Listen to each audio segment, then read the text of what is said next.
सकता था। मैं इनकी बैठक में गया, मैं अपनी बात रखना चाह रहा था वहाँ।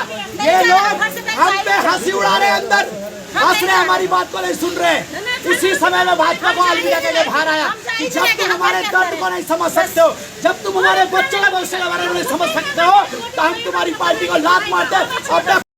उत्तराखंड बीजेपी अध्यक्ष महेंद्र भट्ट के सामने ये नाराजगी बीजेपी के ही एक पूर्व कार्यकर्ता ने जताई। उन्होंने आरोप ये लगाया कि उनकी शिकायतों के समाधान की बजाय नेता हंस रहे हैं। अब ये अगर सच है तो सवाल इस बात को लेकर कि जब बड़े बड़े नेता वहां पहुंच रहे हैं तो फिर उसका फायदा क्या? जब लोगों की तकलीफों का समाधान ही नहीं हो रहा तो फिर इन नेताओं के दौरों से होगा क्या? ये जरूर है कि इन नेताओं की नींद खुली, देर से ही सही, लेकिन लोगों के बीच गए, मगर लोगों को जो उम्मीद है कि शायद कुछ राहत वो दे पाए, फिलहाल ऐसा लग नहीं रहा।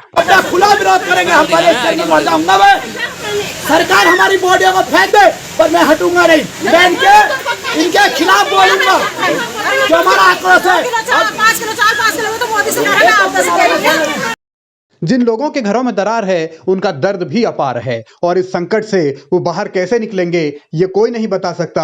हाँ, चुनौती के इस दौर में, संकट की इस घड़ी में क्या उन्हें कोई मरहम लगा पाया है, ये भी एक सवाल है। सरकारी नीतियों पर, सरकारी नियम कायदों पर, सरकारी सिस्टम पर, सरकारी तंत्र पर, सरकार के लगातार किए जा रहे खोखले वादों पर बहुत सारे सवाल उठ रहे हैं और इन सवालों के बीच तकलीफ इसी बात की है कि आखिर जोशीमठ के लोग कहाँ जाए। नेताओं की अब वहाँ भीड़ तो जरूर लगी, लेकिन इन्होंने भी आश्वासन के अलावा कुछ नहीं दिया। सरकार की अब तक न मुआवजे वाली पॉलिसी बनी है, न विस्थापन के लिए कोई जगह चुनी है। ऐसे में जोशीमठ का क्या होगा, जोशीमठ के लोगों का क्या होगा, इस सवाल का जवाब अब तक किसी के पास नहीं। ये जरूर कहा जा रहा है कि ध्यान सभी रख रहे हैं, लेकिन ये ध्यान कैसा है जब लोगों के लिए कोई प्लान ही अब तक नहीं बना। और इन चुनौतियों के बीच आने वाला वक्त कैसा होगा जब कड़ाके की सर्दी पड़ रही है, उस बीच बारिश और बर्फबारी का भी संकट है, तो फिर पिछली जो गलतियां थी उनको सुधारा क्यों नहीं गया?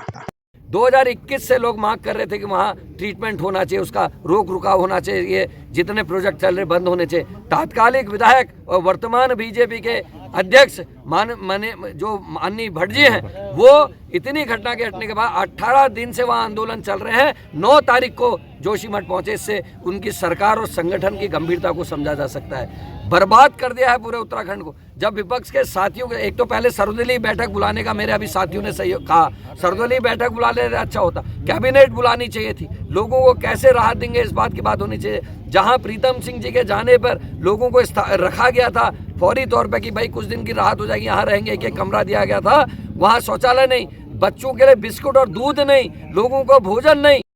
शिकायतों की लंबी लिस्ट है और सवालों की भी लंबी फहरिस्त है, लेकिन इन चुनौती वाले हालात में आखिर सत्ता पक्ष की ओर से किया क्या जा रहा है? क्या सिर्फ दौरों और मुलाकातों के सहारे ही सब कुछ हो जाएगा, या फिर जो एक नियम कायदे पॉलिसी एक बनानी है, जो पलायन के लिए या इनके विस्थापन के लिए नीति बनानी है, वो कब तक आएगी? जमीन पर कब लोगों को ये दिखेगा कि हाँ, उनके लिए कुछ किया जा रहा है? ये जरूर है कि मीटिंगें हो रही हैं, बातें भी हो रही हैं, भरोसे की दवाई भी पिलाई जा रही है, लेकिन उस दवाई का असर कब होगा, लोगों को असल में राहत कब मिलेगी, ये बड़ा सवाल है और यही संकट भी है।